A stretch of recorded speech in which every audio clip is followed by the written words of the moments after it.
Illegal immigration is down substantially in Texas, and most people are rejoicing. Yes, it's great. But what if I told you that there is a form of legal immigration that is killing communities and jobs in Texas for actual Texans? Wait until you hear the details. You're not going to believe this.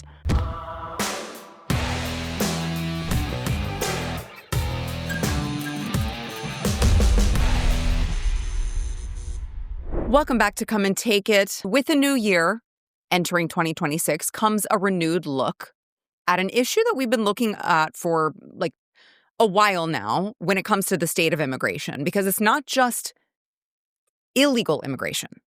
It's not just illegal immigration. It's also legal immigration and how that affects not just the country. I mean, it affects the country, but it really, really affects the state of Texas. So, I don't have to sell you on why illegal immigration was a huge issue, still is a huge issue. But for the fact of the matter, the state of Texas, now that we have an actual presidential administration that is working with the state of Texas rather than against the state of Texas, we have substantially cut down all of the, border crossings and everything like that. Obviously, we have the Trump administration taking the illegal immigration issue seriously, but it's such a bigger problem. It's such a bigger problem that I really think that we need to tackle. It's almost like in the state of Texas, we won't talk about Minnesota or Michigan or any of these other places that the Trump administration is, having to fight with these governors and these city officials who are Democrats. And they're like, please, I want the illegal criminals to stay. We love the illegal gang members. They're great. Please don't deport them. I'm not talking about those places. I'm talking about the state of Texas. Because they're idiots. Because we're all cooperating together. So essentially, illegal immigration is not really the issue because we're like, yes, we're going to cooperate with the Trump administration. Yes, deport them. Yes, apprehend them. Yes, deport them. Get them the hell out of our state. We're all in cooperation on that. But let's talk for a second about legal immigration and all of the negative ramifications of what we have allowed, not just into our country, but into our state. I spoke at Turning Point USA's AmFest before the end of the year. They had their AmFest 2025, and it was this huge event, and it was like 30,000 people who came, and they were just hungry for a message about America, a positive message about America. And I spoke to a lot of these people in a breakout session with my friend and Blaze co-host John Doyle. And the title of our talk was Mass Immigration is Causing All of the Problems, actually. And we made this case for a moratorium on legal immigration. So, obviously illegal is illegal. It shouldn't happen in the first place. But legal, as far as legal is concerned, there should be a moratorium on legal immigration. It has been taken advantage of and it needs to stop. Now, there is one caveat for that, and that's the EB-5 visa, but I want to get into that in a different episode. I want to talk to you about one of the largest ways that people are coming in here and they're taking advantage of our immigration system by way of visas, and it is the H1B visa. So we got to figure out how to get this under control. We got to figure out how to get this to stop being taken advantage of, and it needs to stop. Until however long it takes, by the way. When I was at this event, someone asked me, because we did a Q&A at the end, and someone asked us, they were like, well, how long do you suggest you just stop letting people in? A long time. And I was like, however long it takes. Actually, I'm not willing to just put a number, just throw out a number to you. The fact of the matter is that we need to stop immigration. We need to put a moratorium on immigration, on H1B visas, for as long as it takes in order to get our country back. That's all there is to it. I'm not beholden to people across the world. I don't need to make sure that they feel good about it. I don't, it is of no consequence to me how people across the world feel about the fact that we have let too many people in. They are taking American jobs and they are changing our communities. At the crux of that problem is obviously the H1B visa. Now, I believe that Texas is like second in the amount of people who come. It's California and then it's Texas in the amount of people who come here and set up shop because of an H1B visa. I mean, it is hundreds of thousands of people, if not in the millions at this point, that we have allowed into our state, into our country on this H1B visa. For those of you who missed it, this visa, this is a particular visa that by definition, the U.S. government allows on a temporary basis for foreign professionals in specialty occupations. That's the thing. It's got to be like some sort of major specialty. So the idea behind this visa is that, you know, as much as you like to hear this when it comes to like Hispanics who wave the Mexican flag and they're like, who's going to pick your berries? It's like, well, I mean, I think we're capable of picking our own berries. Thank you very much. This is not that. This is supposed to be like super skilled, you know, postgraduate engineers, like the brightest minds. Supposed to be. The brightest of the brightest minds. Engineering, doctors, the best of the best. That is what the H1B visa is supposed to be for. That's the whole idea behind it. And honestly, I understand the intention. Again, I think it's been severely abused and there needs to be a moratorium placed on it. But I understand the original intention. Unfortunately, people are now, as it stands, using the H1B visa, coming over, taking American jobs, taking away American labor, taking away American salaries, sometimes exporting those salaries across wherever they came from, across the world, in remittances. So that money that they're being paid isn't actually being put back into the American economy, which is a problem. And they're taking American housing, which is, of course, driving up the price of housing for Americans, for actual Texans. Because remember, we're like the number 2, I believe, state in the country who accepts all of these H1B visas. So oftentimes when they take up that housing, they are housing like 3 to 4 generations under one roof because that's their culture. So if we're only second to California, I started going, okay, I want to look at these jobs. I want to look at who is actually coming into my state, who is coming in to the state of Texas, and who is taking these jobs. And I found this website that I encourage all of you to go to. It's called guestworkervisas.com. And at guestworkervisas.com, you can search by state, you can search by city, you can search by employer.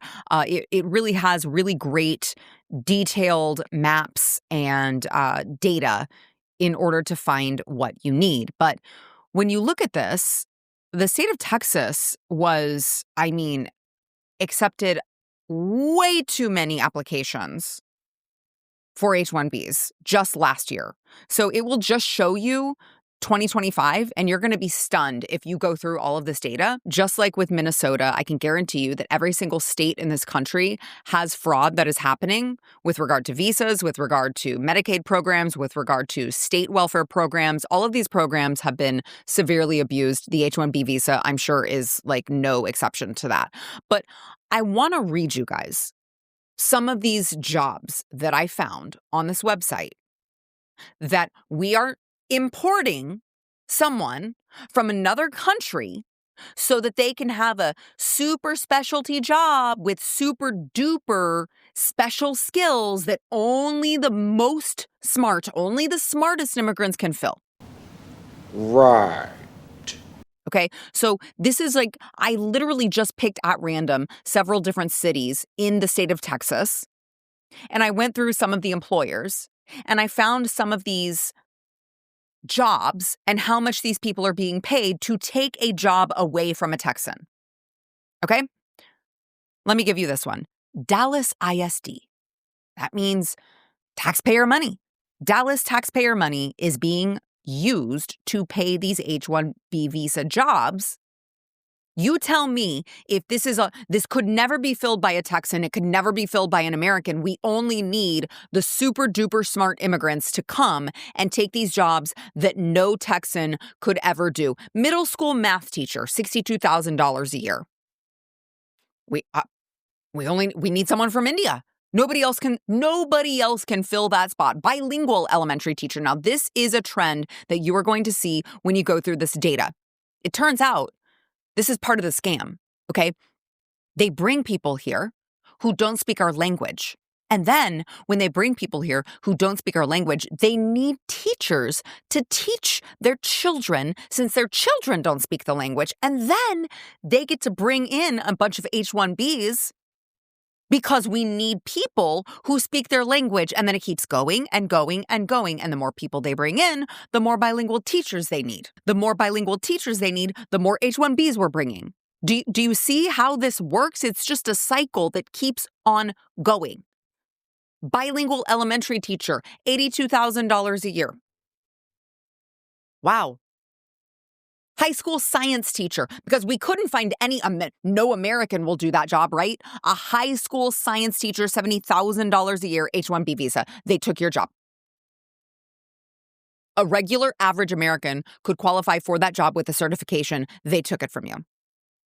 I mean, if you go through Dallas ISD, by the way, the amount of bilingual teachers, I swear to you, it's almost 30 pages of just bilingual teachers at varying degrees.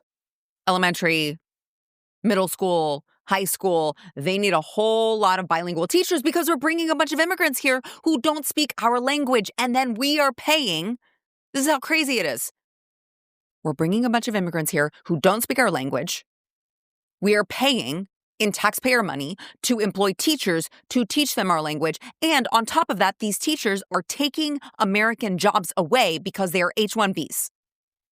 So they're coming here, they're taking American jobs, taxpayers are paying them to teach children who can't speak English that we're bringing here because their parents can't speak English. Like, it's the biggest racket if you think about it. It's nuts. Real Texan. I hope you'll sit down with Texas Scorecard every Sunday as we visit with real Texans who are doing real things to make the Lone Star State shine even brighter. We're going to be talking to activists and politicians, but we're also going to be talking with men and women who are shaping business in Texas and driving for a better culture.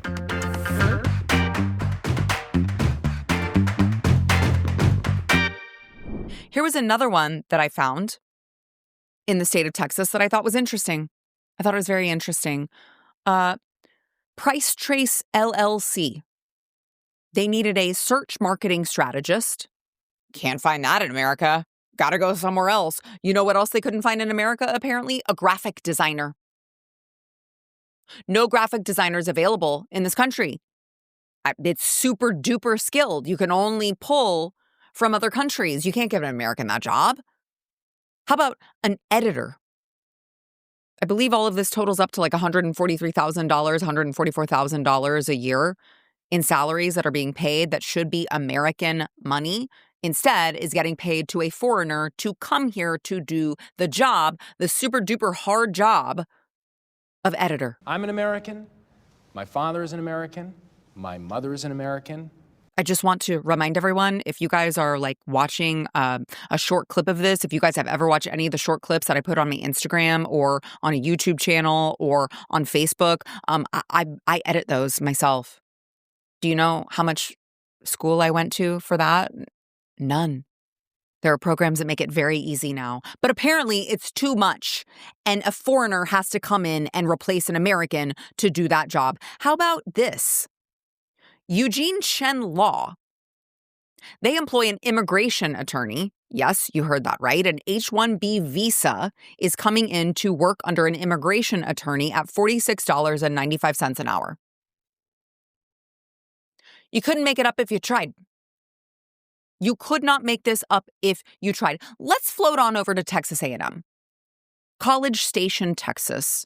That's like about as rural as, people are like, what is the most conservative area when you talk of colleges, college campuses across the state?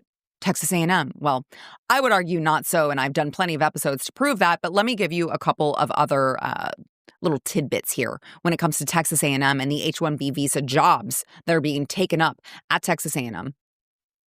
Assistant professor of economics, $165,000 a year. Economics. Couldn't find anyone else. Nobody could do it. Americans have no idea about the economy. It's not like they teach that in American schools. Duh. You have to go to India or China or some of these other places. Like it is mind-boggling to me. Another graphic designer, $59,000 a year. Here's another one. Athletic trainer, $51,000 a year. No wonder A&M did terribly in their bowl game. They don't even have they don't even have a Texan athletic trainer. They're farming out their athletic they're outsourcing their athletic trainers to foreign countries. Like, are you seeing the problem yet? Who is allowing this to happen? How is this happening? How are we importing all of these people who don't need to be here on a visa that is supposed to be for the best of the best of the best, the super skilled, the people with a very unique offering? Now is turned into agricultural assistant professor, $95,000. Couldn't find one here. Had to go to another country. Here's another one. Assistant professor of art, drama, and music, $109,000. Now, I'm not advocating for a bunch of lefties to get employed at Texas A&M, but I'm here to tell you there are a bunch of super liberal people, Texans, Americans, who have graduated with these pointless degrees. Like, the only way that they could actually use their degree is if they teach. It's being taken, though. That job's being taken by someone who doesn't need to be here. Someone who's bringing 4 generations, they're cramming them all in a house, and then that is a house that you, in the future, cannot buy because it is taken up by someone who shouldn't be here. Assistant professor of education, $84,000 a year. The list goes on at Texas A&M. By the way, Dallas ISD, not the only one. Let's go over to Austin ISD. They've got the same type of thing. Middle school teacher. Oh my gosh, we can't find a middle school teacher here in the state. There's no one can middle school teach. It's so difficult. Guys, I'm homeschooling my middle schooler right now. It's not that skilled. If we can't find people to educate, 10-year-olds through 13-year-olds, what are we doing? It's just a simple certification that is required. By the way, a certification that I wish would be a little bit more strict, but I know for a fact we have Texans, Americans willing to do these jobs. Instead, they're being farmed out. They're being outsourced to people who come here who oftentimes don't want to assimilate. Here's another one with Texas taxpayer money at hand. Mental health specialist at Texas Health and Human Services. Yes, Texas Health and Human Services has a little page on this website. They have a little page. And by the way, their jobs, they don't pay a little bit. They pay a lot. A lot of your taxpayer money is just being sent to H1B visas who don't need to be here. Mental health specialist, $5,300 plus a month. It just goes up from there. That's the starting salary. Social worker, $95,000 a year. Psychiatrist, $264,000 a year. And there are more psychiatrists at higher levels that go on this job website, on this H1B visa website, where we are employing people. We are paying, our taxpayer money is going towards immigrants to come be psychiatrists. Like, we don't have our own. I mean, the list goes on and on and on. So I just wanted to present this to you because if there is one thing that I really, really want to get across to our lawmakers this year, since, we do have a primary and people are going to be paying attention, is that it's not just illegal immigration. You cannot pat yourselves on the back and think my job is done because now President Trump is in town and we're all cooperating to get the illegals out. Our job is not done. Your work is not done. We have communities that have been shaped for the worse. We have the job market that has been shaped for the worse because of the abuse of the H1B visa system. It needs to stop. And I understand this is a federal level issue. But what I don't like is that I don't hear anyone talking about it. I don't hear Governor Abbott talking about it. President Trump has implemented some changes. Thank God. Thank God he has. But what are we going to do to root out the rot that already is here? I haven't heard that from our lawmakers. I haven't heard that from our governor, and I would like to. I would like to hear some leadership from our state officials. I would like to hear some sort of just float a solution. Float it to the president, float it to the Texas legislature, just float a solution, but at least acknowledge that this is a problem. I don't think there's a lot of lawmakers who will do that. I don't think there's a lot of lawmakers. I think these lawmakers are too, they're too entrenched in all of this. They're too busy making sure that they celebrate like Muslim Day at the Capitol and Diwali at the Capitol and all of these other diversity and inclusion holidays that they are worried that they're going to offend someone by saying, hey, this H1B visa thing has gotten out of hand. You're taking Texans' jobs. Please stop. That's the type of rhetoric that I would like to hear moving into the primaries from all of these people who claim that they want to be our representatives. You guys let me know in the comments. Are you with me? Is this too strict? Is this too forward? Are you uncomfortable with this rhetoric? I don't like hearing that an H1B visa is supposed to be a foreign professional in a specialty occupation, and it's just like literally just a regular average American occupation, and they can just come in and take your jobs. I don't like that, and I want it to stop, and I want there to be a moratorium for as long as it takes. I am tired of the housing market being screwed by this. I am tired of feeling like a stranger in my own neighborhood. I am tired of it, and in my opinion, it needs to stop. Make sure to comment. Let me know what you think about this issue in the comments, even if it's like, Sarah, you're too harsh, and I think that you're a little bit xenophobic. I'm not, but I want to hear if you think that I am. Let me know in the comments. Also, make sure to smash the like button. It'll help us in the algorithm, which we all know is stacked against us. And if there's any New Year's resolution I can tell you to make sure that you accomplish, it is making sure that you are subscribed to Come and Take It on Sara Gonzales Unfiltered. Make sure you're subscribed to the playlist, Come and Take It. Make sure you check out Sara Gonzales Unfiltered as well, my Blaze TV show that comes out Monday through Friday, 6 p.m. Central, 7 p.m. Eastern. We would love to have you. And that is it. I look forward to a lively year. We've got a lot coming up in the coming months with, all of these primaries, all of these battles. The battle for the soul of Texas really is on the line this year, and I will be right there with you. Make sure that you subscribe so you don't miss a thing, and we will see you next time on Come and Take It.